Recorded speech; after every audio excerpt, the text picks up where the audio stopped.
Sometimes the loneliest place in the world is inside your own home, surrounded by memories of the life you used to have. Isaac knew that feeling all too well. At 50, he was raising his daughter alone, doing everything he could to be both mother and father to 8-year-old Zoe. When he hired a babysitter named Maya, he decided to test her by pretending to fall asleep in his chair. He wanted to see how she treated Zoe when nobody was watching. What happened that night surprised him completely. After Zoe went to bed, Maya sat down beside Isaac and gently rested her head on his shoulder. That one simple moment would change everything for both of them. What did Isaac discover about letting people into his guarded heart?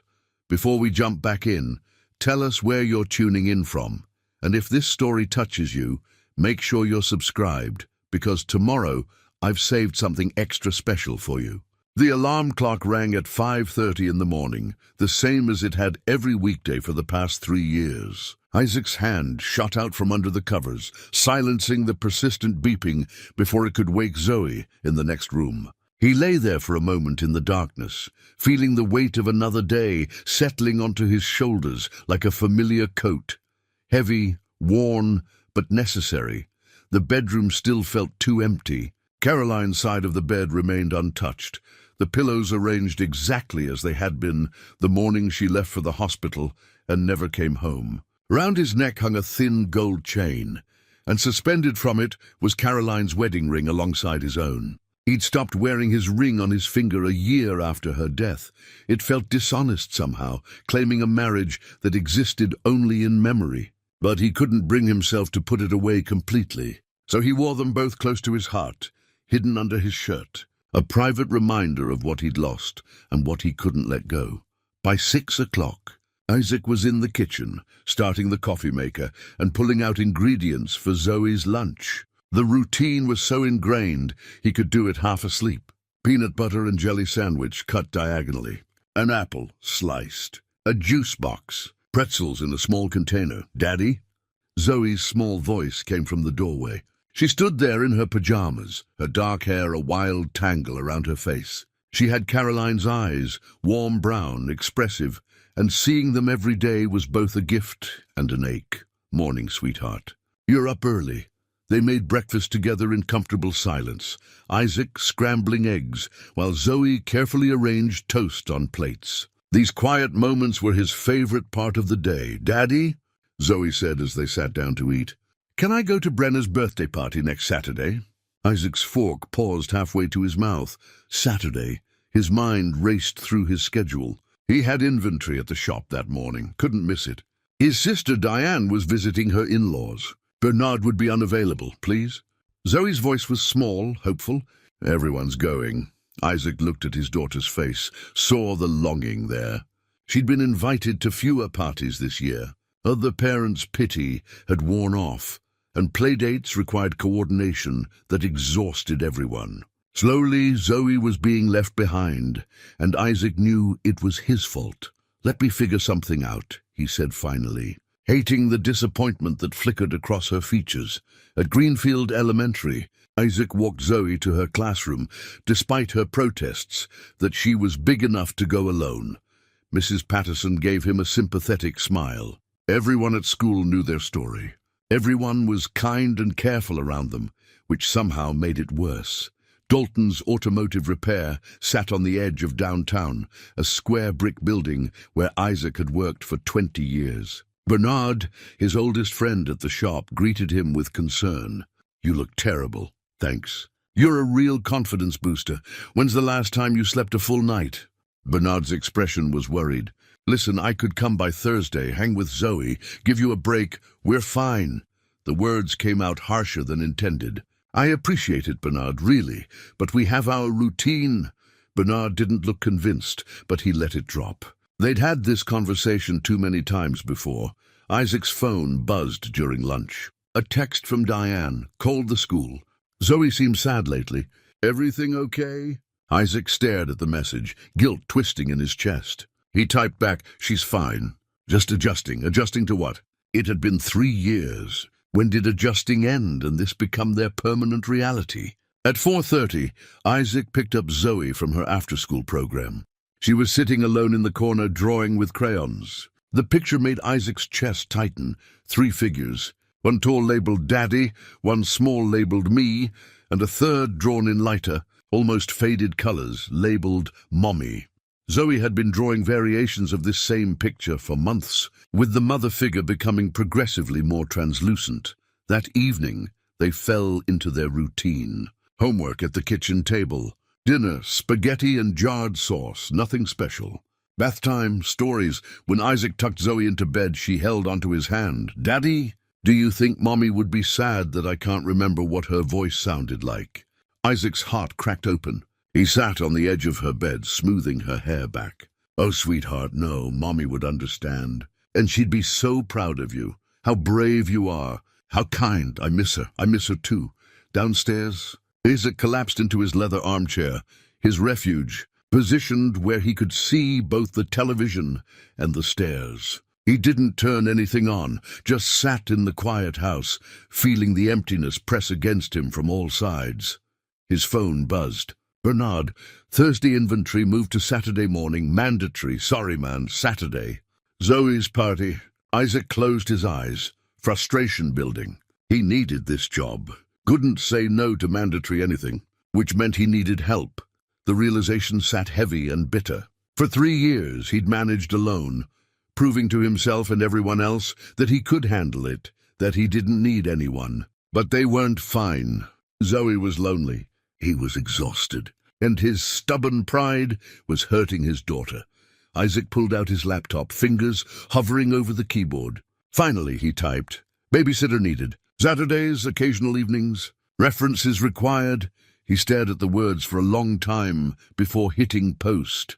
It felt like betrayal, like admitting defeat, like letting go of Caroline in some fundamental way. But when he climbed the stairs and looked in on Zoe, small and peaceful in her bed, surrounded by stuffed animals and her faded drawings, he knew he had to try, even if it terrified him. The responses came quickly, too quickly. By Monday morning, Isaac had 17 messages from potential babysitters. Most were clearly copy-paste responses, generic and impersonal. A few had concerning gaps in their references. One wanted to bring her boyfriend along. Isaac deleted that one immediately. 3 stood out as possibilities. He scheduled interviews for Wednesday evening, giving himself time to run background checks and call references. The practical steps felt manageable. It was the emotional weight that pressed down on him, the knowledge that he was about to let someone into their home, into Zoe's life, into the space that had been just the 2 of them for so long. Wednesday evening arrived with unseasonable warmth for October. Isaac had cleaned the house, really cleaned it, not just the surface tidying he usually managed. Zoe sat on the couch pretending to read, but really watching him pace. "Why are you nervous, Daddy?" "They're just babysitters." "I'm not nervous. You've checked the clock 6 times. The first candidate arrived at 6 o'clock. Kristen was 19, recommended by a family from Zoe's school. She seemed nice enough, but spent most of the interview glancing at her phone. When Zoe tried to show her a drawing, Kristen gave it a distracted, "That's nice," without really looking. The second arrived 15 minutes late. Patricia was in her 50s, experienced, with credentials that looked impressive on paper. But she was formal to the point of coldness, addressing Zoe as the child rather than by name. When she left, Zoe whispered, "She reminds me of the principal." Isaac checked his watch. The third candidate was late. He was about to text her when the doorbell rang. The young woman on his porch looked flustered, her dark hair pulled back in a messy bun, her cheeks flushed. "I'm so sorry I'm late. The bus broke down and I had to wait for the next one, and my phone died, so I couldn't call." She stopped, took a breath. "I'm Maya Cordova. I'm here about the babysitting position." Something in Isaac relaxed slightly. At least she cared enough to be apologetic. "Come in." Maya stepped inside, and immediately her attention went to Zoe, who was peeking around the corner. "Hi there. You must be Zoe. I love your shirt. Is that a unicorn?" Zoe looked down at her favorite purple shirt, nodded shyly. "Unicorns are the best," Maya said with genuine enthusiasm. "Do you like to draw them?" Sometimes. Zoe's voice was quiet but interested. They sat in the living room, and Isaac went through his standard questions. Maya was 23, studying early childhood education online while working part-time jobs. She'd been babysitting since she was 15, had references from 4 different families, and clearly knew what she was talking about when it came to children. She pulled a worn leather journal from her backpack to jot down notes. Isaac noticed it was filled with colorful tabs and sketches visible at the edges, but it was the way she interacted with Zoe that caught Isaac's attention. Maya didn't talk down to her or ignore her. She asked Zoe questions. What books did she like? What was her favorite subject in school? Did she play any sports? And she listened to the answers, really listened, responding with follow-up questions that made Zoe's face light up. My mom used to read to me every night, Zoe said suddenly. Before she died, the room went quiet. Isaac tensed, waiting for the awkward sympathy, the uncomfortable shifting that usually followed when Zoe mentioned Caroline. Maya's expression softened. What was her favorite book to read to you? Where the Wild Things Are. That's a good one. Maya's voice was gentle. My mom liked that one too. She died when I was 12. Isaac looked up sharply. Maya met his eyes, and he saw understanding there, real understanding, not pity. Someone who knew what loss felt like, who didn't need to pretend it wasn't there. I'm sorry, Zoe said quietly. Thank you, sweetie. I'm sorry about your mom too. Maya smiled, sad but genuine. It's hard, isn't it? But I bet she'd be really proud of you. Zoe nodded, and something passed between them, a recognition, a connection that made Isaac's chest tight. They talked for another 20 minutes. Maya's references checked out. He'd called them all that morning. Her background check came back clean. She was available Saturday mornings and some evenings. Everything lined up perfectly. So why did Isaac feel like he was standing on the edge of something irrevocable? I'll need to think about it, he heard himself say, even though he knew she was the right choice. I'll call you by Friday. Maya nodded, understanding in her eyes. Of course. Take all the time you need. She said goodbye to Zoe, who actually hugged her, something she rarely did with strangers. After Maya left, Zoe turned to Isaac with serious eyes. I like her, Daddy. She's nice. She is, Isaac agreed, and she understands about Mommy. Yes. Isaac's throat felt tight. She does. That night, after Zoe was asleep, Isaac sat in his armchair and stared at Maya's contact information on his phone. He thought about Caroline, about the promise he'd made to keep living. He thought about Zoe's loneliness and his own exhaustion. He thought about change and fear and the way Maya had looked at his daughter, with kindness and genuine care. Finally he typed, "The position is yours if you want it. Saturday at 8 a.m. The response came quickly. I'd be honored. Thank you for trusting me. Trust. Isaac set his phone down and closed his eyes. That was exactly what terrified him. Saturday morning arrived with October sunshine and Isaac's stomach in knots. He'd been awake since 5, running through worst-case scenarios in his mind. By 7:30, he'd checked the locks 3 times and reorganized the emergency contact list on the refrigerator. You're being weird. Daddy, Zoe observed from the kitchen table, I'm not being weird. You rearranged the magnets 4 times. The doorbell rang. 8 o'clock exactly.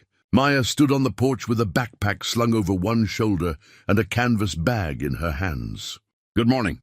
I brought some supplies, art stuff if that's okay. I thought maybe Zoe and I could do a project. Something in Isaac's chest loosened slightly. That's really thoughtful. Come in. He spent the next 15 minutes going over instructions he'd already written down. Emergency numbers, bedtime routine, lunch preferences, the Wi-Fi password, where the first aid kit was stored. Maya listened patiently, occasionally jotting notes in her worn journal. Mr. Dalton, Maya said gently when he paused for breath, we're going to be fine. I promise I'll take good care of her. Zoe rescued him. Daddy, you're going to be late for work. Isaac crouched down, pulled his daughter into a tight hug. It'd be good for Maya, okay? I will. Zoe pulled back, rolled her eyes. Go, Daddy, we'll be fine. Isaac straightened, met Maya's eyes. My cell number is on the fridge, the counter, and the list you texted me last night. Maya's smile was kind. Go to work, Mr. Dalton. We've got this.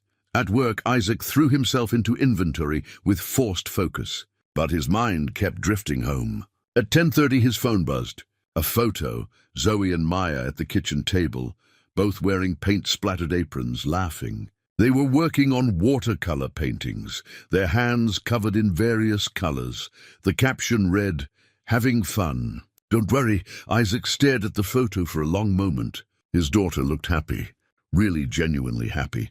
When was the last time he'd seen that expression? The thought should have brought relief. Instead, it triggered something uncomfortable, a twist of jealousy, inadequacy. Maya had been there 3 hours and already connected with Zoe in ways Isaac couldn't manage. That your girl? Bernard appeared over his shoulder. Yeah, Isaac quickly locked the screen. She looks happy, man. That's good. Bernard gave him a knowing look. You're not being replaced, you know. Kids can care about more than one person. At 2 o'clock, Isaac made a decision to head home early. The drive took 10 minutes. He let himself in quietly and stopped. Music played softly, something gentle and melodic. He could smell something delicious. Not boxed mac and cheese, something richer, homemade. Maya and Zoe were in the kitchen, flour dusting the counter, and both of them. They were baking cookies, Zoe carefully placing dough on a sheet while Maya guided her hands. Like this? Zoe asked. Perfect. You're a natural baker. Maya glanced at the oven timer. The first batch should be ready in 2 minutes. Your dad's going to think we're professional chefs. Do you think he'll be proud? Sweetheart, your dad is already proud of you. Every single day, Isaac's throat tightened. The house smelled alive, vanilla and butter and warmth. Zoe was covered in flour and grinning, more animated than she'd been in months, and there, open on the counter, was Caroline's recipe box. Maya looked up and spotted him. Her expression shifted to surprise, then pleasure. Mr. Dalton, we didn't hear you come in. Zoe spun around. Daddy, you're home early. Look, we made cookies. I see that. Smells amazing. Maya showed me how to make them from scratch. And we made mac and cheese, too, the real kind, not from a box. We found your wife's recipe box, Maya said, a note of apology in her voice. I hope that was okay. Zoe said her mom used to make these cookies, and I thought, it's fine.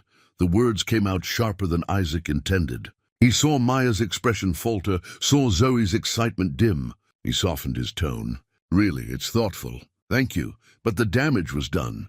The easy warmth in the kitchen had shifted, grown tense. Maya began cleaning up with quick, efficient movements. The oven timer beeped. Maya pulled out the last batch of cookies, then turned to Zoe with a gentle smile.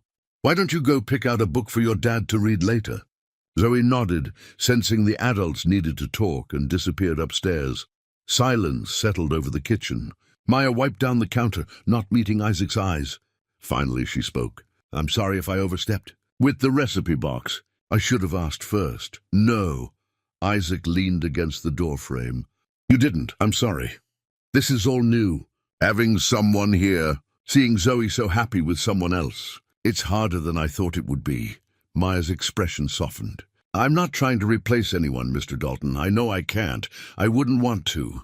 Isaac, please, just call me Isaac. Isaac. She tested the name, nodded. I grew up without a mom.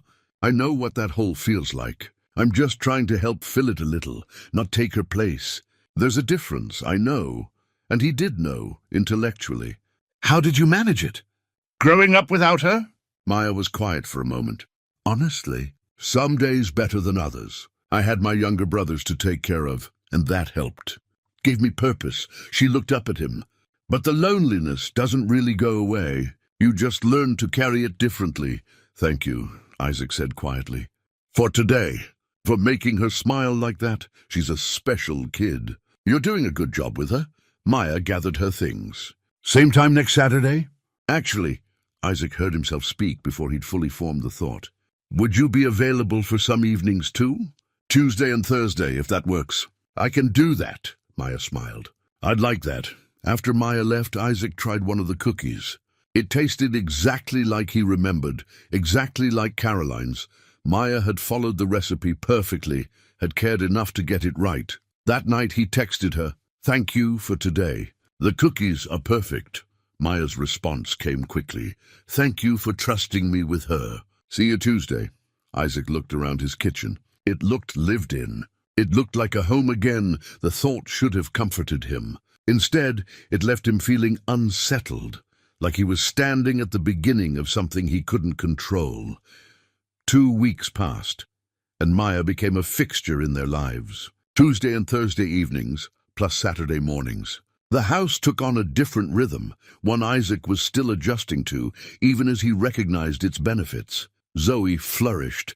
She talked more, laughed more, drew pictures with vibrant colors instead of muted tones. Her teacher sent an email noting improved participation. Even Diane commented during their Sunday call. "She sounds different, lighter." Isaac couldn't deny the changes. He just wasn't sure how he felt about them. He maintained careful distance with Maya. Their interactions were polite, functional. He'd arrive home to find dinner prepared, the house tidy, Zoe bathed and ready for bed. Maya would give him a brief update, gather her things and leave. Sometimes he drove her to the bus stop. Sometimes she insisted she was fine walking. She tried occasionally to engage him in conversation. Asked about his day, mentioned something funny Zoe had said.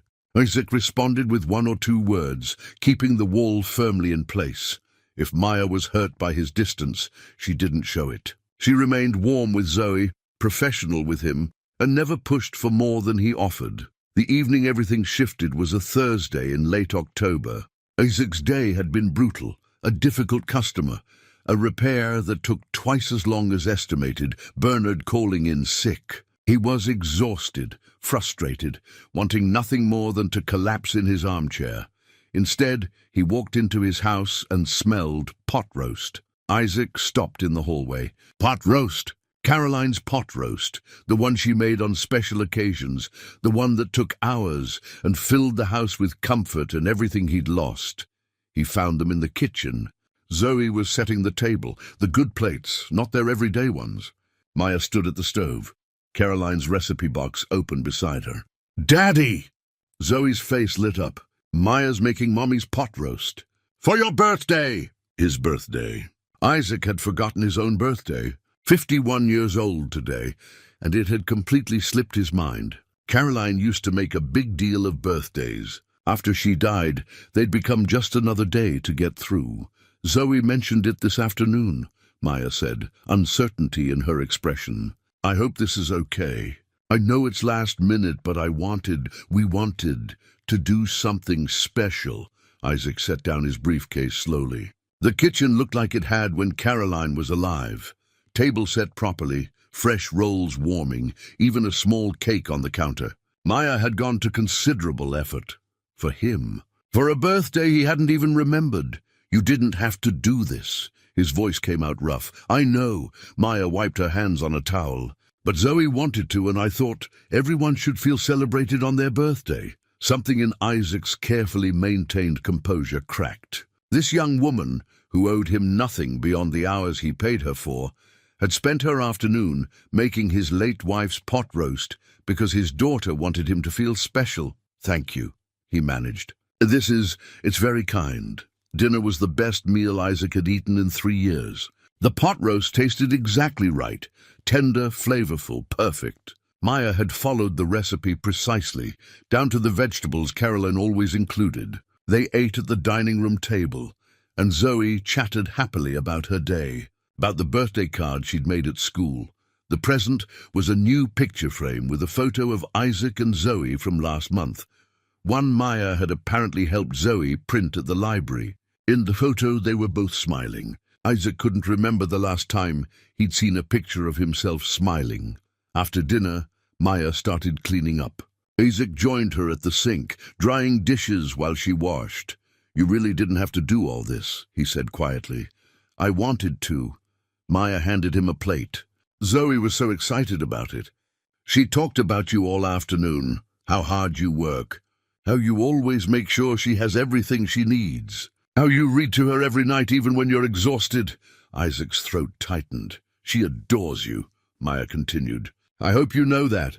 I'm not always sure I'm enough." For her, Maya turned to look at him directly. "You're her whole world, Isaac. Everything you do, it matters." She sees it all. The words hit something deep in his chest. For 3 years, he'd been running on empty, convinced he was failing, that Zoe deserved better than his exhausted, grief-stricken best. "How do you do it?" Isaac asked. "Stay so positive, so patient. You're working multiple jobs, going to school, and you still show up here with energy and ideas." Maya was quiet for a moment, her hands stilling in the soapy water. "Honestly, some days I don't feel positive at all. I'm tired. I'm worried about money, about school, about—" She stopped. "But when I'm here with Zoe, it helps. It reminds me why I'm doing all of it. Why I want to work with children. Because of your brothers?" "Partly." Maya pulled the plug, watched the water drain. "After my mom died, taking care of them was the only thing that made sense. The only thing I could control when everything else felt chaotic." Isaac understood that completely. After Caroline's death, focusing on Zoe had been his anchor, the one thing that kept him moving forward when grief threatened to drown him. They finished cleaning in comfortable silence. When Maya gathered her things to leave, Isaac found himself not wanting her to go. Not because he needed her to stay, but because for the first time in years, his house felt less lonely. "Maya," he said, as she reached the door. "Thank you, really, not just for tonight, but for everything. For Zoe, for—" He gestured vaguely. "For bringing life back into this house." Maya smiled, and something warm flickered in her expression. "You're welcome, Isaac. Happy birthday." After she left, Zoe insisted on one more story before bed. As Isaac read, she interrupted. "Did you have a good birthday, Daddy?" "The best one I've had in a long time, sweetheart." "I'm glad." She snuggled closer. "Maya's nice, isn't she?" "She is." "Do you think she gets lonely?" "Since she doesn't have a mom or dad." The question caught Isaac off guard. "I don't know, maybe." "I think she does," Zoe said with 8-year-old certainty. "But maybe she's less lonely when she's with us. Like how we're less lonely when she's here." Isaac kissed the top of her head, unable to speak past the lump in his throat. His daughter, in her simple wisdom, had articulated something Isaac had been afraid to acknowledge. They were all lonely. And somehow, together, they were all a little less so. The next Tuesday evening marked a subtle shift. Isaac came home to find Maya helping Zoe with a school project about family traditions. They'd spread photos across the coffee table, pictures of Caroline, of holidays past, of moments Isaac had boxed away, because looking at them hurt too much. "I hope this is okay," Maya said when she noticed him in the doorway. Zoe's assignment was to talk about family traditions. She wanted to include her mom. Isaac moved closer, looking at the photos. Caroline laughing at Christmas. Caroline and baby Zoe at the park. Caroline and Isaac on their wedding day, so young and full of hope. "We used to have pancake Sundays," Zoe explained, pointing to a photo. "Mommy would make funny shapes." "Remember, Daddy?" "I remember." Isaac's voice was soft. "She made yours look like butterflies. Can we do pancake Sundays again?" Zoe asked hopefully. Isaac looked at Maya, who smiled encouragingly. "I think that's a wonderful tradition to bring back." "Then we will," Isaac said, surprising himself. This Sunday, after Zoe went to bed, Isaac and Maya sat in the living room, the photos still scattered between them. Maya had made tea. She'd learned where everything was kept, had made herself quietly at home in ways that should have felt intrusive, but somehow didn't. "Thank you," Isaac said, "for helping her with this. I know going through these photos couldn't have been easy. They're beautiful memories." Maya picked up the wedding photo, studied it. "You both look so happy." "How long were you married?" 15 years. Met her when I was 33. Thought I was too set in my ways for marriage. She proved me wrong about a lot of things. What was she like?" Usually Isaac deflected these questions. Tonight something made him answer honestly. "Strong, funny, patient with my stubbornness. She was a 3rd-grade teacher, loved kids, wanted 6 of them." His voice caught. "We only got Zoe. Caroline had complications during the birth. The doctors said another pregnancy would be too risky. That must have been hard." It was. But Caroline said one perfect daughter was enough. "And she was right. Zoe is perfect." Isaac paused. "When Caroline got sick, she made me promise to keep living. To not let grief turn me into someone who just existed. I'm not sure I've kept that promise very well." Maya set down her tea, met his eyes. "You're keeping it now?" By letting me help. By bringing back pancake Sundays. By taking small steps forward. It doesn't feel like forward. It feels like betrayal sometimes. I understand that. Maya's hand went to her neck, where a small silver locket rested against her collarbone. Isaac had noticed it before, but never asked about it. My mom gave me this the week before she died. There's a photo of her inside. I wear it every day. May I? Isaac asked. Maya unclasped it, handed it to him. Inside was a tiny photo of a woman with Maya's warm eyes and gentle smile. She's beautiful. You look like her. Thank you. Maya's voice was thick with emotion. For the first year after she died, I couldn't look at it without breaking down. Now it's a comfort. A reminder that love doesn't end just because someone's gone. Isaac studied the locket, then carefully handed it back. How old were your brothers when she died? 8 and 6. I was 12, old enough to remember everything, young enough to feel completely lost. Maya refastened the locket around her neck. Our aunt took us in, but she had her own family. I became the mother figure by default. That's a lot of responsibility for a 12-year-old. It was. But it saved me, I think. Gave me purpose when I might have fallen apart otherwise. She smiled sadly. They're in college now, both of them. I'm very proud. You raised them well. We raised each other. Maya picked up her tea again. That's what family does, right? You show up for each other even when it's hard, especially when it's hard.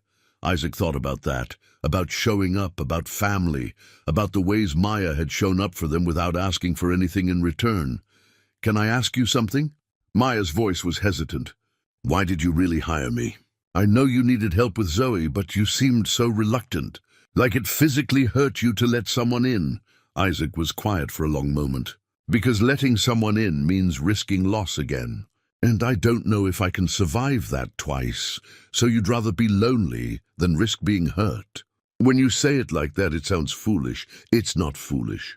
It's human. Maya leaned forward slightly. But Isaac, you're hurting anyway. Loneliness is its own kind of pain. At least connection comes with joy too. The words settled between them, heavy with truth. Isaac looked at this young woman who'd somehow become essential to their household in just a few weeks, who understood grief in ways most people couldn't, who showed up with kindness and patience and asked for so little in return. You're wise beyond your years, he said finally. Maya laughed softly. Grief has a way of aging you. I'm 23, but some days I feel 50. I'm 51, and some days I feel 100. They smiled at each other, sharing the weight of their respective losses. Outside, the October wind picked up, rattling the windows. Inside, the house felt warm and lived in, filled with the quiet comfort of two people who understood each other's pain. Maya glanced at the clock. I should go. I have a class assignment due tonight. Let me drive you home. It's too late for the bus. Isaac, you don't have to. I know. But I want to. During the drive, they talked easily, about Zoe's upcoming school concert, about Maya's classes, about small, ordinary things that felt significant somehow. When they arrived at Maya's building, Isaac noticed the neighborhood properly for the first time. Run down, poorly lit, not somewhere he wanted someone he cared about walking alone at night, someone he cared about. The thought should have alarmed him. Instead, it felt like simple truth. Thank you for the ride, Maya said, gathering her bag. Maya, Isaac stopped her before she could open the door. Thank you for tonight, for helping me remember that talking about Caroline doesn't have to hurt. That remembering can be healing too. Maya smiled, her hand resting on the door handle. That's what she'd want, you know, for you to remember the joy, not just the loss. After she left, Isaac sat in his car for a moment, watching until she was safely inside. Then he drove home through quiet streets, thinking about lockets and wedding photos, and the strange alchemy that turns strangers into people who matter. When he got home, he tucked the wedding album back into storage, but he left out one photo, Caroline laughing at Christmas, full of life. He placed it on the mantel where he could see it every day, not as a shrine to grief, but as a celebration of love that had been real and good and worth remembering. November arrived with early darkness and the kind of cold that seeped into bones. Isaac found himself looking forward to the evenings Maya came, not just for Zoe's sake, but for his own. The house felt warmer when she was there, more alive. One Thursday evening, Isaac arrived home earlier than usual. Bernard had insisted he leave on time for once, practically pushing him out the door. "Go home to your family," Bernard had said, and Isaac hadn't corrected him about Maya not being family. He found the living room empty, but heard voices from upstairs. Zoe's room. Isaac climbed the stairs quietly, drawn by the sound of laughter. Maya and Zoe sat cross-legged on the bedroom floor, surrounded by fabric and craft supplies. Maya was showing Zoe how to sew a simple stuffed animal, patiently guiding her small hands through the stitches. "Like this?" Zoe asked, concentrating hard. "Perfect. You're a natural." Maya's voice was warm with encouragement. "Your mom would be proud of how careful you are. Did your mom teach you to sew?" "She did. Right before she got really sick." Maya's hands stilled for a moment. "She said every girl should know how to create something with her own hands. Something that lasts." Isaac leaned against the doorframe, watching them. There was something achingly familiar about the scene. The patient instruction, the shared focus, the easy affection. Caroline had sat with Zoe like this, teaching her to braid hair, to tie shoes, to paint watercolors. Maya looked up and spotted him. "Isaac, we didn't hear you come in." "Don't let me interrupt. This looks like serious work." Zoe held up her creation, a lopsided but charming stuffed rabbit. "Look, Daddy. Maya's teaching me to make toys." "That's wonderful, sweetheart. Can Maya stay for dinner?" Zoe asked hopefully. "Please?" Isaac met Maya's eyes. She looked tired, more than usual. The shadows under her eyes had deepened, and there was a paleness to her complexion that concerned him. "Of course," he said. "If Maya wants to stay, I don't want to impose." "You're not imposing. Please, stay." Dinner was simple, grilled cheese and tomato soup, but it felt significant somehow. The three of them around the kitchen table, conversation flowing easily. Zoe told them about school, about her friend Brenna's upcoming sleepover, about a book she was reading. Isaac and Maya contributed their own stories, building on each other's comments in a way that felt natural. Practiced, like a family, the thought came unbidden. And Isaac didn't push it away. After dinner, Zoe begged to watch a movie. They settled on the couch together, Zoe between them, gradually growing drowsy. Halfway through, she fell asleep, her head on Maya's shoulder. "She's out," Maya whispered, smiling down at Zoe. "I'll carry her to bed." Isaac started to stand, but Maya stopped him. "Just another minute." "She's so peaceful." Isaac settled back, and they sat in the flickering light of the television, Zoe breathing softly between them. Maya's hand rested on Zoe's back, a protective maternal gesture that made Isaac's chest tight. "You're good with her," he said quietly. "Natural. I had a lot of practice with my brothers." Maya's voice was soft, but Zoe's special. She paused, searching for words. "She feels like mine, in a way. Like family. She is family. To you." Isaac meant it. "You've become family to both of us." Maya looked up at him, something vulnerable in her expression. "That means more than you know. I've felt—" She stopped, bit her lip. "I've felt like I belong here. Like this is where I'm supposed to be." "That probably sounds strange." "It doesn't sound strange at all." Their eyes held for a moment, and Isaac felt something shift, a recognition, an acknowledgement of what was growing between them. Not just employer and employee. Not just two people brought together by circumstance. Something deeper, more complex. Maya's phone buzzed in her pocket. She pulled it out, glanced at the screen, and her expression changed, worry flickering across her features. "Everything okay?" Isaac asked. "Just my landlord. Again." She silenced the phone. "It's fine." "Maya, really?" "It's fine." But her voice was strained. Isaac wanted to press, to help, but before he could say anything, Maya shifted carefully from under Zoe. "I should go. I have an early class tomorrow. Let me drive you." "The bus is fine." "Maya." Isaac's voice was gentle but firm. "Let me drive you." She nodded finally, gathering her things while Isaac carried Zoe upstairs and tucked her into bed. When he came back down, Maya was waiting by the door, her backpack slung over one shoulder. She looked exhausted, and Isaac noticed her hand trembling slightly as she zipped her jacket.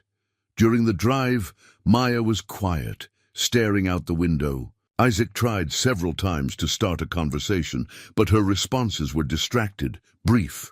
When they arrived at her building, she reached for the door handle quickly. "Maya, wait." Isaac touched her arm gently. "What's going on, really?" She turned to face him, and in the dim light from the street lamp, Isaac saw tears in her eyes. "I'm just tired. It's been a long few weeks." "It's more than that." Maya was quiet for a long moment. Finally she spoke. "I might have to cut back on my hours. I need to pick up more shifts at my other job. The pay is better and I'm behind on rent." "How far behind?" "That's not Isaac, it's not your problem." "How far behind?" He repeated gently. 2 months. The admission seemed to cost her. "My landlord's been patient, but he needs the money. And I have tuition due, and my brothers need help with their books, and—" She stopped, pressed her palms against her eyes. "I'm sorry. I shouldn't be telling you this." Isaac's mind raced. 2 months of rent. The stress Maya must be under, working multiple jobs, going to school, trying to help her family, and still showing up at his house with energy and patience for Zoe, never letting her own struggles show. "Don't cut your hours," he heard himself say. "Let me help." "No, Isaac, no. I can't. Please, let me help. I can advance you some pay, or I can't take your money." Maya's voice was firm despite her tears. "I appreciate it, I really do. But I have to handle this myself." "Why? Why do you have to handle everything alone?" "Because that's what I do." The words burst out of her. "I take care of things. I take care of people. I don't get taken care of." The vulnerability in her voice broke something in Isaac. He understood it completely. The need to be strong, to be self-sufficient, to never need anyone because needing people meant risking disappointment or loss. "I understand that," he said quietly. "I really do.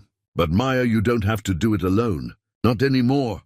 She looked at him, tears streaming down her face now. "I'm scared," she whispered. "I'm scared if I let people help, if I let people in, they'll see how much of a mess I really am, how much I'm struggling, and then they'll leave."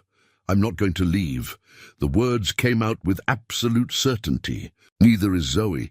You're part of our family now, and family shows up for each other." Maya sobbed once, then covered her face with her hands. Isaac wanted to pull her into his arms to comfort her, but he wasn't sure if he had that right yet.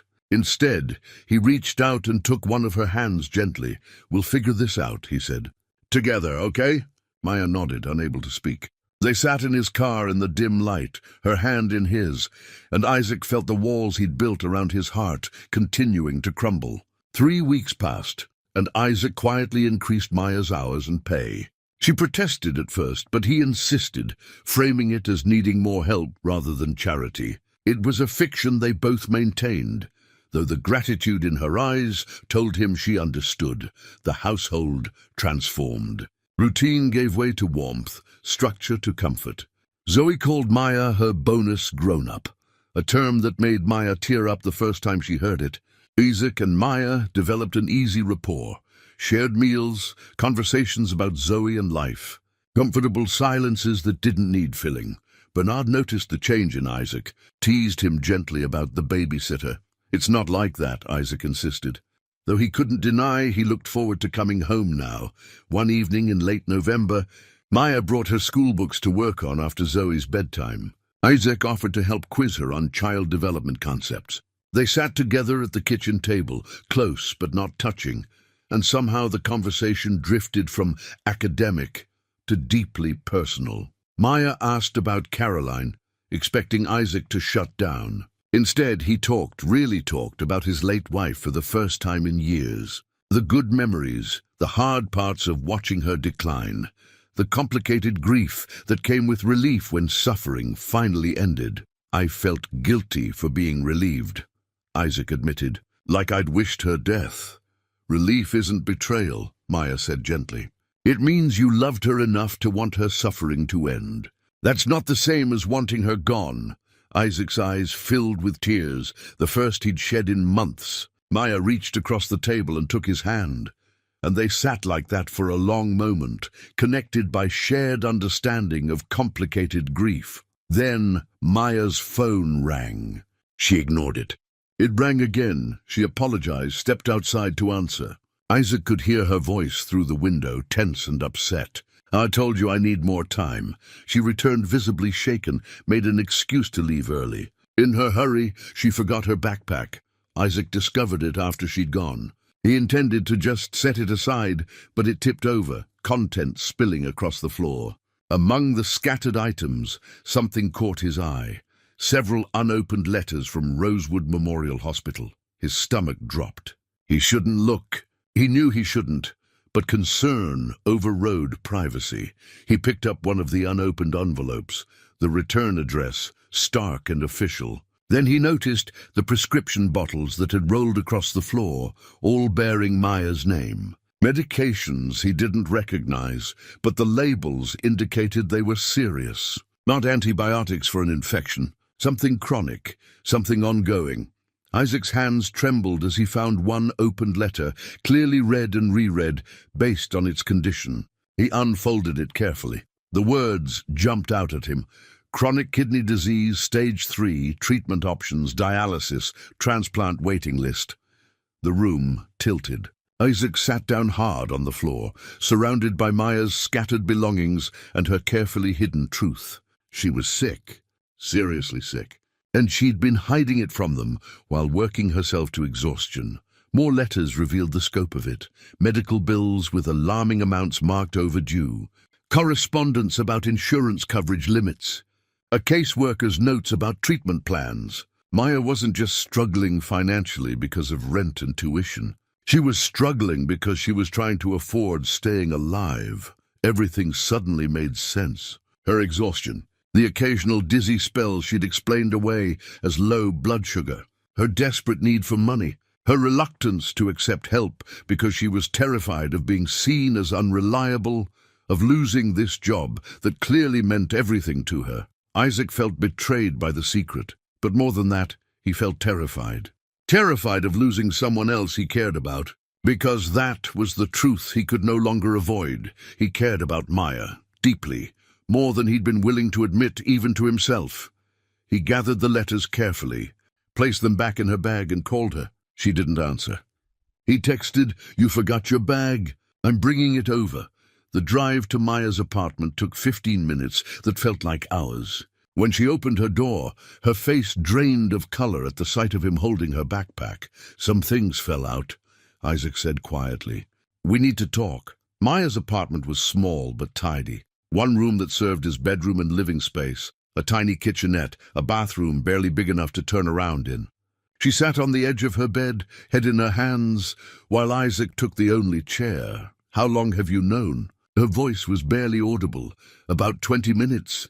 Isaac set the backpack down carefully. "Maya, why didn't you tell me?" "Because I was afraid." She looked up at him, tears streaming down her face. "I was afraid you'd fire me. Afraid you'd see me as a liability. Someone who might get too sick to work, who might not be reliable. I can't lose this job, Isaac. I can't lose—" Her voice broke. "I can't lose you and Zoe. You're not going to lose us. You don't understand. This isn't going away. I need treatment I can barely afford. I'm rationing medications. She sobbed. "I'm so tired. All the time. And I'm terrified that one day I'll get too sick to hide it, and you'll realize I'm not worth the trouble." Isaac crossed the small space and knelt in front of her. "Listen to me. You are worth it. You are worth everything. Do you understand?" "I'm broken, Isaac." "You're not broken. You're dealing with something difficult, and you've been doing it alone. But you don't have to anymore." Maya shook her head. "I couldn't tell you. You've already lost so much. You don't need someone else who might—" She couldn't finish the sentence. "Might die." Isaac said it for her, his voice gentle. "Maya, I'm not naive. I know life doesn't come with guarantees. Caroline taught me that. But I also know that trying to avoid pain by avoiding connection is just another way of dying. I need this job," Maya whispered. "Not just for the money. Because being with you and Zoe, it's the first time in years I've felt like I have a family. Like I have a home. Like I matter beyond what I can do for other people. You do matter. To both of us. So much more than you know. They sat in her tiny apartment, the truth finally out between them.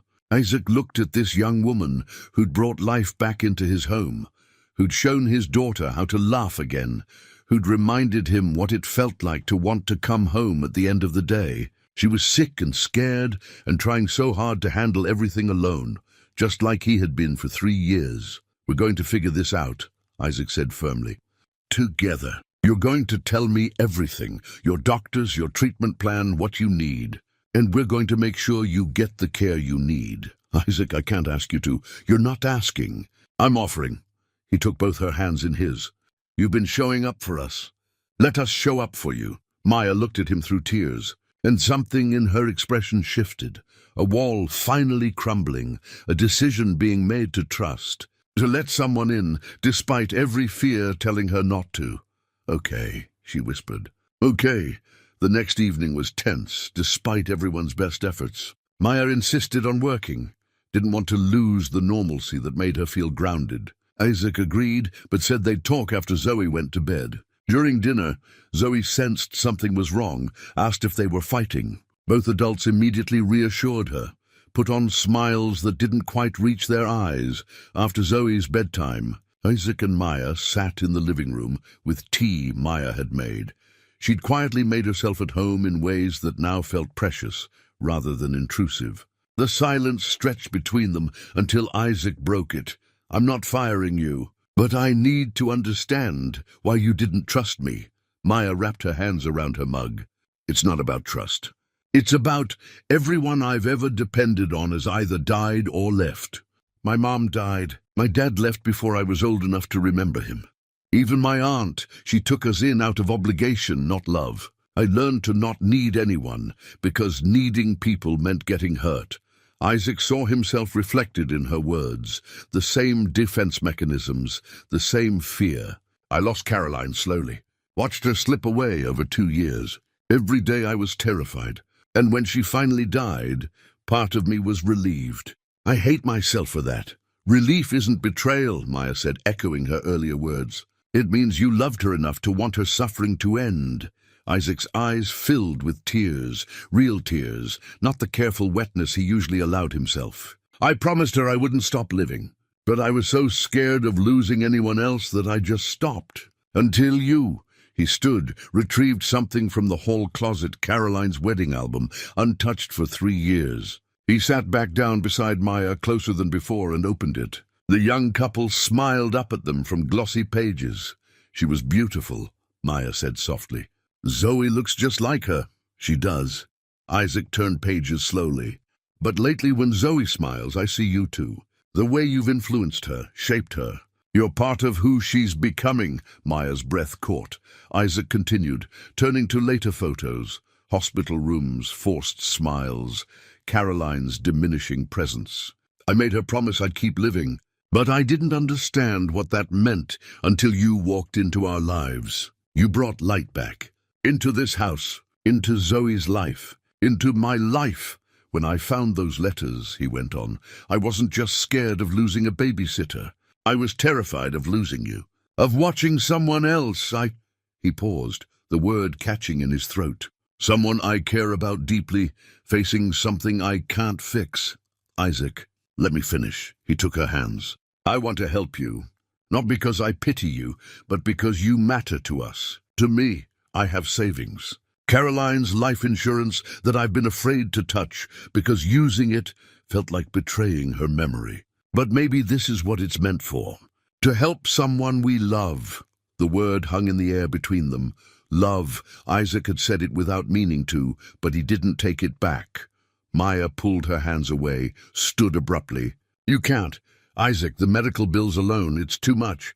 You barely know me. I know enough." Isaac stood too. "I know you're kind. I know Zoe loves you. I know you make me feel alive again for the first time in 3 years. I know that night you fell asleep on my shoulder." Maya looked up sharply. "You were awake?" "I was testing you, pretending to sleep to see how you really treated Zoe when you thought no one was watching."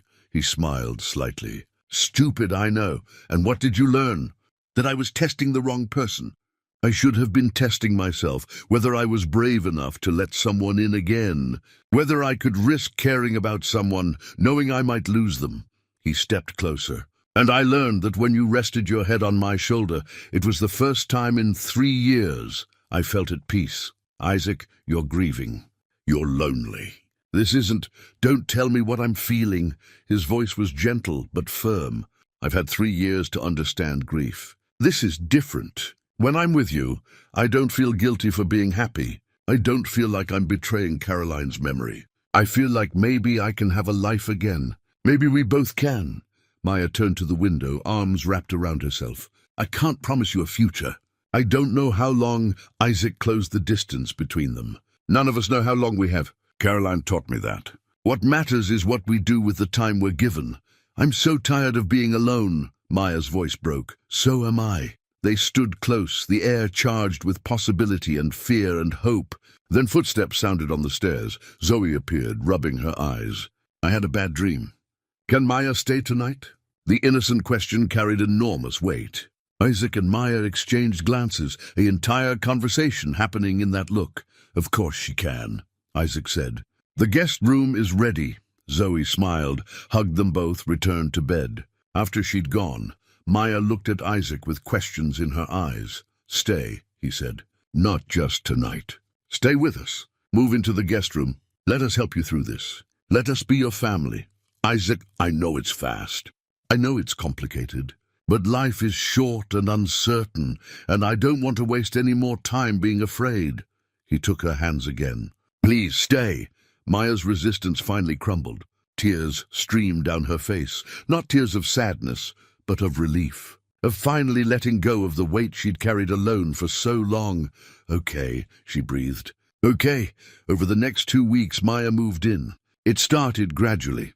A few clothes in the guest room dresser, her toiletries in the bathroom, her textbooks on the shelf. Isaac drove her to medical appointments, sat with her during treatments, met her doctor, learned the full scope of her condition. The prognosis was cautiously optimistic with proper treatment, and if a donor match became available, Isaac got tested as a potential kidney donor without telling Maya. He told himself it was just to know, to have information. But he knew the truth. If he could help, if he could save her the way he couldn't save Caroline, he would do it without hesitation. Bernard noticed Isaac's frequent medical appointments, confronted him one afternoon at the shop. Isaac explained everything, Maya's illness, his growing feelings, the donor testing. Make sure you're doing this for the right reasons, Bernard warned. Not out of guilt or trying to replace Caroline. This is different, Isaac insisted. This is choosing to show up for someone while I still can. This is living, not hiding. At home, the relationship between Isaac and Maya remained undefined but deepening. Small touches lingered. Hands brushing while cooking, sitting close on the couch, long looks that said things words couldn't yet. Zoe repeatedly asked if Maya was going to be her new mom. Both adults gently redirected, but didn't deny the possibility. Maya's health stabilized with proper treatment. She gained weight, had more energy, smiled, came easier. The house filled with life, cooking, smells, laughter. The sound of 3 people who belonged together. One evening, while Zoe did homework, Maya thanked Isaac for everything. I never thought I'd have this. People who stay. Isaac took her hand. We're not going anywhere. The doorbell rang, a courier with medical documents. Isaac signed for them, tried to hide the envelope, but Maya saw the hospital return address. Her face went pale. Isaac, why are you getting mail from my hospital? Isaac's evasion failed. Maya grabbed the envelope, opened it despite his protests. Read the words that would change everything. Donor compatibility testing results. She looked up at him, shock and anger mixing.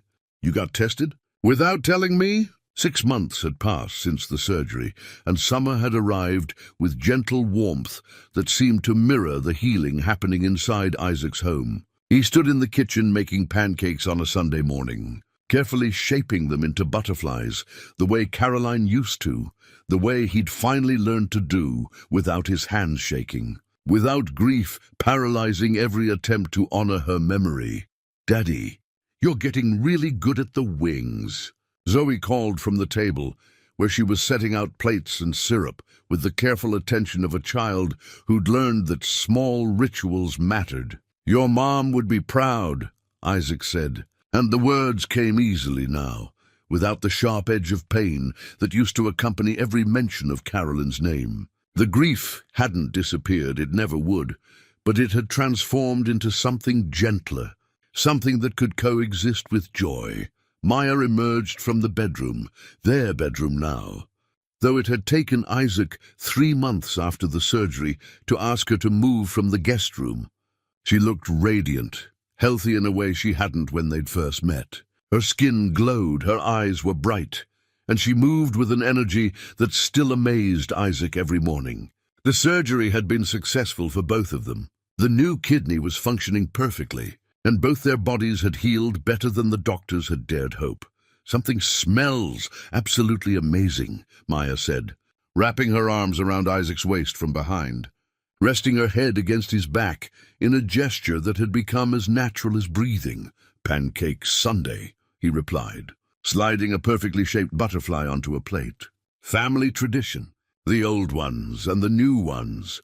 They gathered at the table, and the conversation flowed with the easy rhythm of people who belonged together. Zoe chattered about her upcoming 9th birthday party, no longer the quiet, withdrawn child who'd sat alone drawing faded pictures. Maya mentioned her final exam for her degree, excitement and nervousness mixing in her voice. Isaac shared a story from the shop that made them both laugh. This was what normal looked like now. Not the hollow routine of survival that had defined the 3 years after Caroline's death, but actual living, messy and beautiful, and full of the small moments that made life worth the effort. After breakfast, they cleaned up together, all 3 of them moving around the kitchen in synchronized chaos. Then they got ready for the day's main event, Maya's graduation ceremony and the celebration they were hosting afterward, the house filled with people by early afternoon. Bernard arrived with his wife, both of them beaming with pride. Diane came with her family, and Isaac watched his sister pull Maya into a tight hug, whispering something that made Maya's eyes fill with happy tears. Maya's younger brothers, now both in college, arrived with flowers and embarrassing stories from their childhood. A handful of Maya's classmates came, along with some families from Zoe's school who'd become genuine friends rather than sources of pitying sympathy. Isaac stood on the back porch for a moment, watching through the window as Maya laughed with a group of guests, as Zoe proudly showed everyone the celebration banner she'd made as his home, his actual home, not just a house he existed in, brimmed with life and warmth. "You did good, man," Bernard said, joining him with 2 bottles of beer. He handed one to Isaac. "Really good." "I got lucky," Isaac said, but Bernard shook his head. "Luck is finding someone special. Courage is letting them in. You chose to be brave, and that made all the difference." He clinked his bottle against Isaac's. "Caroline would be really happy right now. You know that, right?" Isaac's eyes found the living room mantel through the window, where 2 framed photos sat side by side. Caroline's portrait from that Christmas years ago, her smile bright and full of life. And beside it, a new photo taken just last week, Isaac, Maya and Zoe at the park, all 3 grinning at the camera. Maya held her graduation certificate. Zoe clutched a sign proclaiming, "Congratulations," and Isaac's arms wrapped around both of them. 2 different families, 2 different chapters. Both real, both precious, both part of his story. She would, Isaac agreed quietly. She'd love Maya. She'd love how Maya makes Zoe laugh, how she's helped her remember the good parts instead of just the loss, how she's helped me do the same. "So when are you going to make it official?" Bernard asked with a knowing grin. Isaac patted his shirt pocket where a small velvet box rested. He'd been carrying it for 2 weeks, waiting for the right moment. "Tonight, maybe, after everyone leaves. I want it to be just us." But Zoe, in her infinite wisdom and complete lack of patience, had other plans. During the gathering, she climbed onto a chair and clinked her juice glass with a spoon, the way she'd seen adults do at weddings. "Excuse me, everyone. I have an important announcement." The room quieted. Isaac felt his heart skip. What was she doing? "I think my daddy should marry Maya," Zoe declared, with the serious confidence of a child who'd thought this through completely. "Because she's already family and it should be official. Plus, I asked her if she'd be my mom, and she said if it was okay with Daddy, she'd be honored. So, Daddy, is it okay?" Laughter and awe sounds rippled through the room. Maya's face flushed red, but she was smiling, her eyes finding Isaac's across the crowded space. In that look, he saw everything: love and hope and a future they'd both been too afraid to believe in just months ago. Isaac pulled the ring box from his pocket and crossed to where Maya stood. Surrounded by their friends and family, he knelt down in front of her, right there in their living room. "In front of everyone who mattered, Maya Cordova," he said, his voice steady despite the emotion threatening to overwhelm him. "You walked into our lives when we needed you most. You brought light back into this house. You gave my daughter her smile back. You reminded me what it feels like to actually live instead of just survive." He opened the box, revealing a simple silver band with a small diamond. Nothing flashy, just honest and real, like everything between them. "Will you marry me? Will you officially become part of this family you've already made whole?" Maya's hands covered her mouth, tears streaming freely down her face. For a moment she couldn't speak, could only nod. Then she found her voice, shaky but certain. "Yes, yes, absolutely yes. Nothing would make me happier." The room erupted in cheers and applause. Zoe launched herself off the chair and into both of them, and they held her between them, the three of them tangled together, laughing and crying at once. Isaac slipped the ring onto Maya's finger, and she held her hand up to the light, watching it sparkle through her tears. The celebration continued for hours. There was cake and toasts and more laughter than Isaac could remember hearing in his home since before Carolyn got sick. It felt right, honoring this new beginning while still holding space for what had come before. Later that evening, after the guests had departed and Zoe was finally asleep, exhausted from excitement and sugar, Isaac and Maya sat together on the porch swing, watching the stars emerge one by one in the darkening sky. "Thank you," Maya said quietly, her head resting on his shoulder, her hand in his, the new ring catching moonlight. For what? For taking a chance on a broke babysitter who showed up late to her interview. For being brave enough to test me and then brave enough to let me stay. For showing me that family isn't just something you're born into, it's something you choose every single day. Isaac kissed her forehead. "Thank you for falling asleep on my shoulder that first night. For showing me that moving forward isn't betrayal. For teaching both of us that loving again doesn't mean forgetting. It means honoring what we had by choosing to keep living fully." They sat in comfortable silence, the swing creaking softly in the summer night. Inside the house, everything was peaceful. On Zoe's nightstand, her latest drawing showed 3 figures holding hands under a rainbow, all drawn in bright, bold colors. Below it, in her careful handwriting, "My forever family, official soon." Tomorrow would bring new adventures, wedding planning, continued healing, the ordinary challenges of blending a life together. But tonight, Isaac allowed himself to simply be present in this moment, grateful for second chances, grateful for a daughter who'd never stopped believing in possibilities, grateful for a woman who'd walked into their lives as a stranger and become essential. The stars continued their ancient dance overhead. Somewhere, Isaac liked to think, Caroline was watching and smiling, proud of her daughter, proud of her husband for keeping his promise, proud that the love she'd planted in this family continued to grow and flourish even in her absence. This was the promise kept. This was living. This was home. The evening after Maya gave her answer felt like standing at the edge of something both terrifying and inevitable. 2 weeks had passed since Isaac received the donor compatibility results. 2 weeks of quiet conversations, medical consultations, research into every possible complication and outcome. 2 weeks of watching Isaac with Zoe, seeing the life he'd built, understanding the magnitude of what he was offering.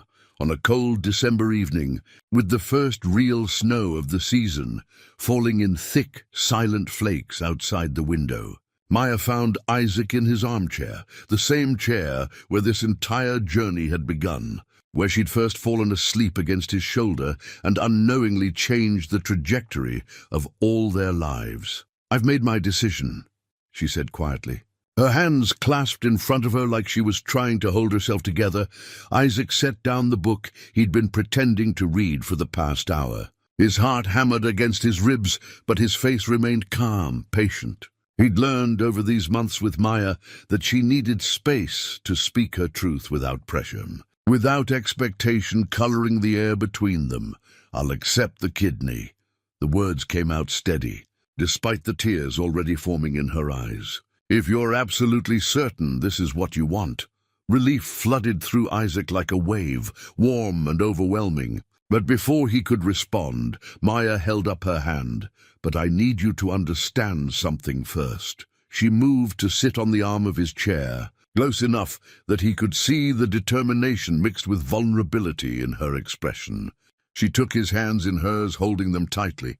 "I'm not just accepting an organ. I'm accepting a future with you, with both of you. Because if I take this gift, I'm promising to be here, for Zoe, for you, for whatever comes next." That's what this really means. Not just survival, but commitment. To this family we're building.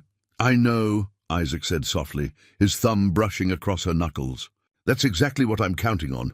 That's what I want, and you need to promise me something too." Maya's voice grew fierce, protective despite being the one who needed protection. "Promise me that if something goes wrong during the surgery, if something happens to you because of me, you'll forgive yourself. That you won't spend whatever time you have left carrying guilt about trying to help me. Promise me you won't let Zoe grow up watching you punish yourself." "Maya, promise me, Isaac. I need to hear you say it. I can't do this. I can't accept this gift. If I think there's even a chance you'll destroy yourself with guilt if things don't go perfectly." Isaac stood, pulling her up with him so they were face to face, eye to eye. He cupped her face in his hands, making sure she could see the absolute certainty in his expression. "I promise, but nothing's going to go wrong. We're going to do this, and we're both going to be fine. And then we're going to have years together, decades, a lifetime of pancake Sundays and Zoe's school concerts and arguing about whose turn it is to do the dishes." Maya laughed through her tears, the sound breaking and beautiful. "How can you be so sure? How can you have that much faith when life has shown you how quickly everything can fall apart?" "Because I finally have something to live for again." Isaac's voice was rough with emotion. "Because I spent 3 years just existing, just going through motions, just surviving day to day. And then you walked into our lives and reminded me what it feels like to actually want to wake up in the morning. I'm not giving that up without a fight. I'm not giving you up." They stood in the quiet living room, snow falling steadily outside, the world reduced to just the two of them, and this moment of decision. Maya reached up, touched his face, traced the lines around his eyes that had been carved by grief but were now softening with hope. "I love you," she whispered. "I've loved you for months, but was too afraid to say it. Afraid you'd think I was just grateful, or trying to secure my place here, or confusing dependency with real feeling." Isaac pulled her close, resting his forehead against hers. "I know the difference between gratitude and love, and I know what I feel. I love you, Maya, not as a replacement for Caroline, not as some second-place consolation prize. I love you because you're you, because you make terrible jokes when you're nervous, because you cry at children's movies, because you showed my daughter how to laugh again, because you make this house feel like a home instead of a museum." "I'm still terrified," Maya admitted, her hands fisting in his shirt. "Of the surgery, of something going wrong, of losing you after just finding you, of letting Zoe down if I can't." Isaac silenced her spiral by pulling her into a kiss, their first real kiss. Not a tentative brush of lips, but a declaration, a promise, a claiming of this moment and this future they were choosing together. When they pulled apart, both were crying, both were smiling, both were holding on like they'd finally found something worth not letting go. A small sound made them separate. Zoe stood at the bottom of the stairs in her pajamas, her stuffed rabbit, the one Maya had taught her to sew, tucked under one arm. Her hair was mussed from sleep, her eyes wide and knowing. "Why are you both crying?" Her voice carried more curiosity than worry. "Are you sad?" "No, sweetheart." Maya wiped her eyes, her smile radiant despite the tears. "These are happy tears. The happiest tears I've ever cried." Zoe studied them both, with the unsettling perceptiveness of children who've learned to read adult emotions for clues about their own safety. Then something seemed to click in her 8-year-old mind. Some understanding that went beyond words. Maya's going to stay forever, isn't she? It wasn't really a question. Isaac and Maya exchanged glances, an entire conversation happening in that single look. Isaac nodded slightly, giving Maya permission to answer, to claim this space in their lives officially. "Would you like that?" Maya asked, kneeling down to Zoe's level. "Would you want me to stay forever?" "Yes." Zoe's answer was immediate, emphatic, certain in the way only children can be when they know something is fundamentally right. "Then we'd be a real family. A forever family. We already are a real family," Maya said, pulling Zoe into her arms. "We've been one for a while now. Love makes families, not just blood.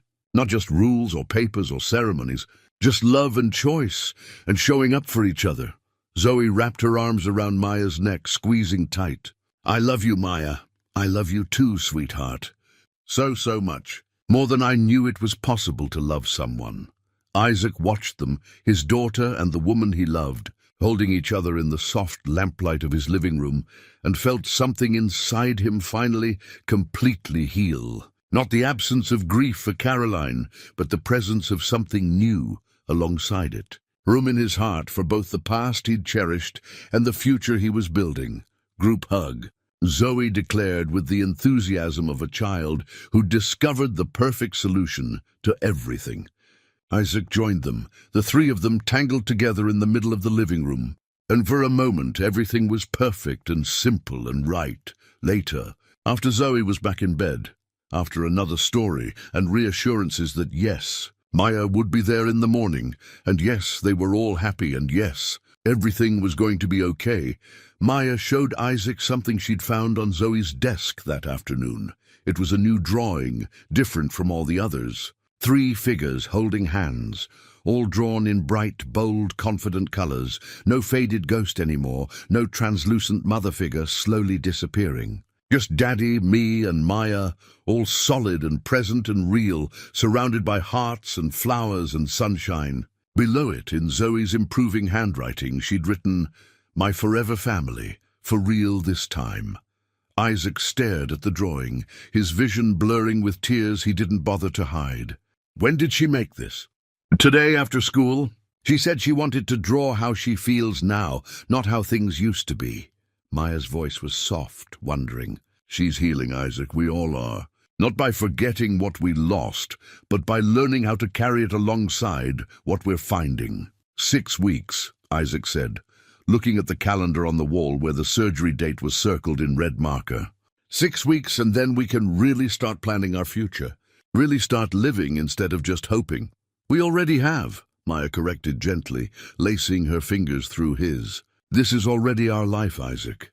The surgery just means we'll have more time to live it, more years to watch Zoe grow up, more pancake Sundays, more moments like this one." They stood together in the quiet house, holding Zoe's drawing like the precious declaration it was. Outside, snow continued to fall, covering everything in white. A fresh start, a clean slate, a world being made new while they slept. Inside, 3 hearts beat in rhythm, not perfect, not without scars, but choosing each other despite every reason to be afraid. Isaac placed the drawing on the mantel next to the 2 photos already there.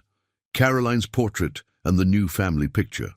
Past, present and future, all honored, all real, all part of the story they were writing together. "Thank you," he said quietly. "For what?" "For being brave enough to let me help. For trusting me with this. For choosing us even when it scared you." Maya leaned against him, her head fitting perfectly in the hollow of his shoulder. "Thank you for seeing me when I was trying so hard to be invisible. For making me believe I was worth saving. For teaching me that asking for help isn't weakness, it's just another form of love." They made their way upstairs together, Checking on Zoe one more time, she slept peacefully, her new drawing already framed and placed on her nightstand where she could see it first thing every morning. In their own room, their shared room now officially, they held each other in the darkness. Two people who'd both lost too much and found each other anyway. 6 weeks, Maya whispered against his chest. 6 weeks, Isaac confirmed. And then the rest of our lives. Outside, the snow fell steadily, quietly, covering the world in possibility. Inside, 3 hearts beat as one. A family not born of perfect circumstances, but built through courage and choice and the audacity to hope for better days. This was love. This was healing. This was home. 8 months had passed since the surgery, and autumn had returned with its gentle reminder that time moved forward, that seasons changed, that life continued in its beautiful, inevitable way. Isaac stood at the kitchen counter on a Sunday morning, making pancakes shaped like butterflies, a tradition that had started with Caroline, paused for 3 grieving years, and now continued with new hands helping. New laughter filling the spaces that had been silent for so long. You're getting really good at those. Daddy, Zoe said from her spot at the table, where she was carefully arranging napkins and forks with the attention to detail she'd inherited from her mother. She was 9 now, taller, more confident, her smile coming easily these days.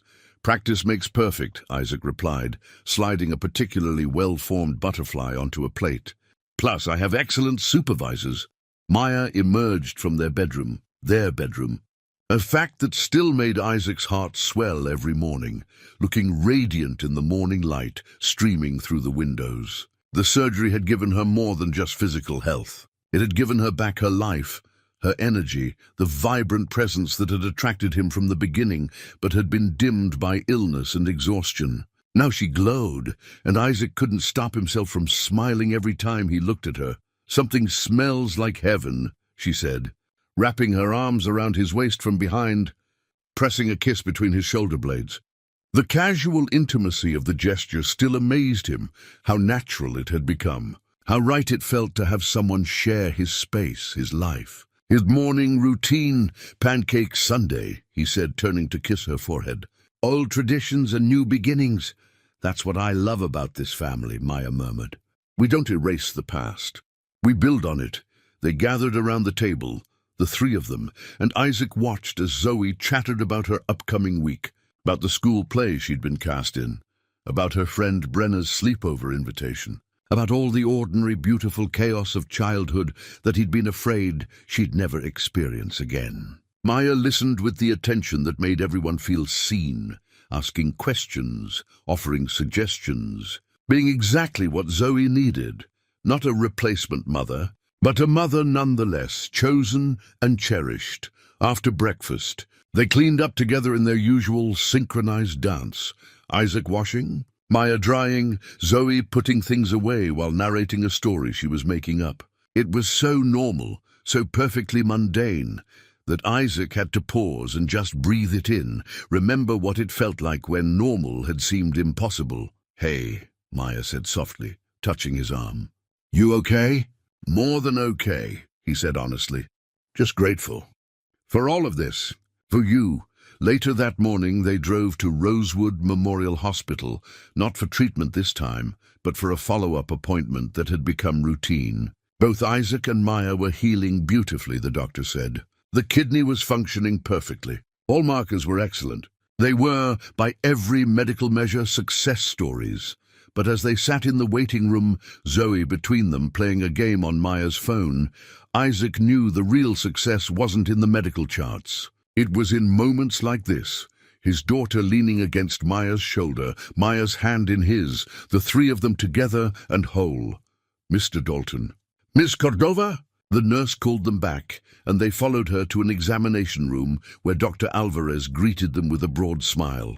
You 2 are my favorite patients, she said, reviewing their charts. Everything looks phenomenal. Isaac, your remaining kidney is functioning at optimal levels. Maya, the transplanted kidney has integrated beautifully. No signs of rejection, all numbers exactly where we want them, so we're good. Maya asked, and Isaac heard the hope in her voice, hope that had been so hard for her to hold on to for so long. You're more than good.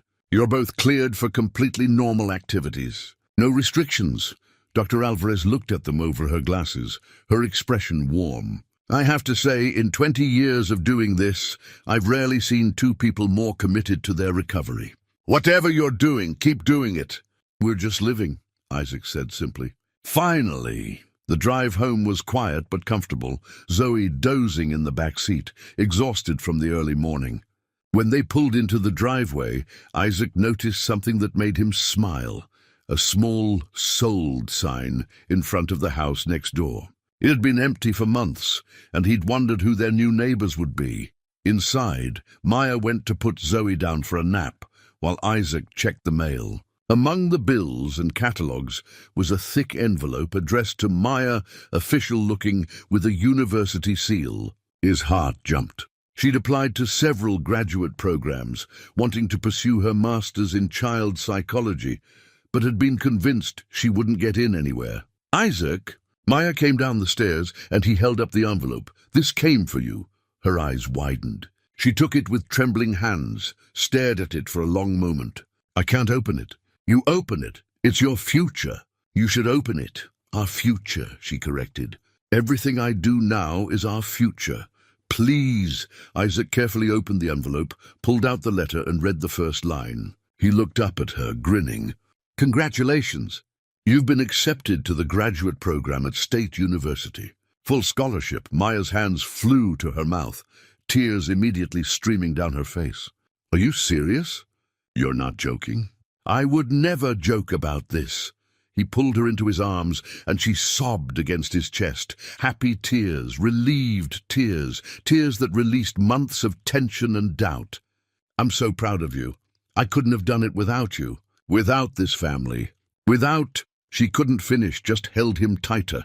They stood in their living room, holding each other, and Isaac thought about how far they'd all come. From that first day, when Maya had shown up late and flustered to interview for a babysitting job, to this moment where she was pursuing her dreams, building a career, planning a future she'd been convinced she wouldn't live to see. That evening, they celebrated with Zoe, who insisted on making a congratulations banner and baking cupcakes that turned out lopsided but delicious. Bernard and his wife stopped by with champagne, sparkling cider for Zoe, and they toasted to new beginnings and hard-won victories. After everyone left and Zoe was in bed, Isaac and Maya sat on the back porch swing, wrapped in a blanket against the autumn chill. The stars were brilliant overhead, sharp and clear in the cold air. I have something for you, Isaac said, pulling a small box from his pocket. Maya's eyes widened. Isaac, you already gave me a ring. We're already engaged. This is different. He opened the box to reveal a delicate silver bracelet with 3 charms, a butterfly, a heart, and a tiny kidney. The butterfly is for Caroline, for the tradition she started that we're keeping alive. The heart is for us, for what we've built together. And the kidney, his voice caught, that's for the gift that gave us this future. All of it together, because none of it exists separately. It's all one story. Maya took the bracelet with shaking hands, tears flowing freely again. It's perfect. You're perfect. This life is... She couldn't find words big enough. Isaac fastened the bracelet around her wrist, and she held it up to the porch light, watching the charms catch and reflect. When's the wedding? She asked softly. We've been engaged for 6 months. I don't want to wait anymore. Neither do I. Isaac pulled her closer. What about spring? April, maybe.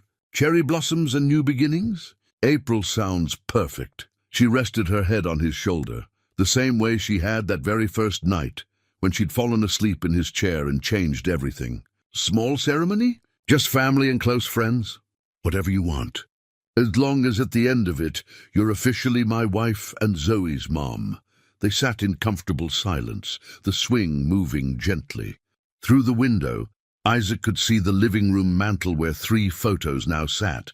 Caroline's portrait, the family photo from Maya's graduation, and a new one taken just last week at Zoe's school concert. All 3 of them laughing at something Zoe had said.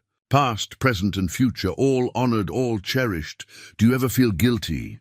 Maya asked quietly. About being happy? About moving forward? Isaac considered the question carefully. Sometimes. But then I remember what Caroline said before she died. She told me that the worst thing I could do would be to stop living in her memory. That the best way to honor what we had was to prove that love was worth it, worth the risk, worth the pain, worth trying again. He kissed Maya's temple. You taught me that. You and Zoe together. You taught me that there's enough room in a heart for all of it, the grief and the joy, the past and the future. I used to think I'd never have this, Maya whispered. A family, a home, a future. I'd convinced myself I wasn't worth saving, that I should just accept whatever time I had and not burden anyone else. And now? Now I know that letting people love you isn't a burden. It's a gift you give them, the chance to show up, to matter, to make a difference. You gave me that gift. You let me matter. You've always mattered. From the moment you showed up late and flustered and apologizing. I just had to get out of my own way long enough to see it. They sat until the cold drove them inside, until Maya was yawning and Isaac's back was stiff from the wooden swing. Inside, they checked on Zoe one more time, a ritual neither of them could break. She was sprawled across her bed, her stuffed rabbit tucked under one arm, her latest drawing on the nightstand.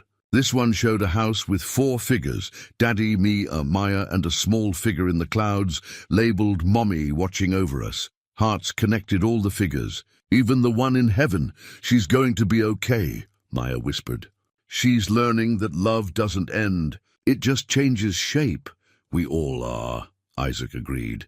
In their bedroom, Maya carefully placed the bracelet on her nightstand where she could see it first thing every morning. Isaac watched her get ready for bed, such a simple domestic act, but one that filled him with contentment. This was what he'd been missing, what he'd been afraid to hope for.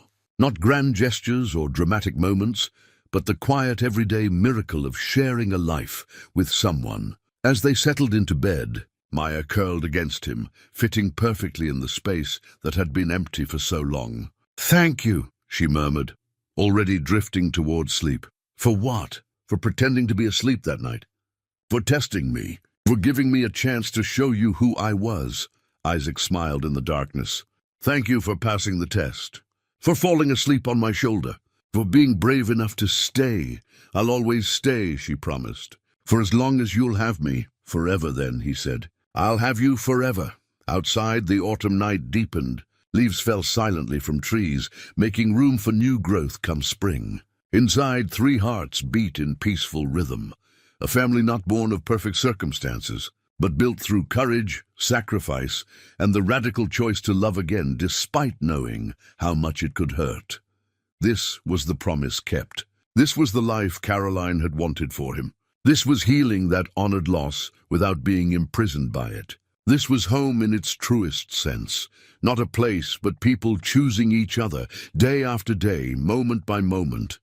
On the mantel, the photos stood witness. In Zoe's room, drawings proclaimed hope. In the master bedroom, 2 people who'd both known profound loss held each other and dreamed of the future. And somewhere, in memory, in spirit, in the love that never truly dies, Caroline smiled. Her promise fulfilled, her family whole again in a new and beautiful way. This was life. This was love. This was everything.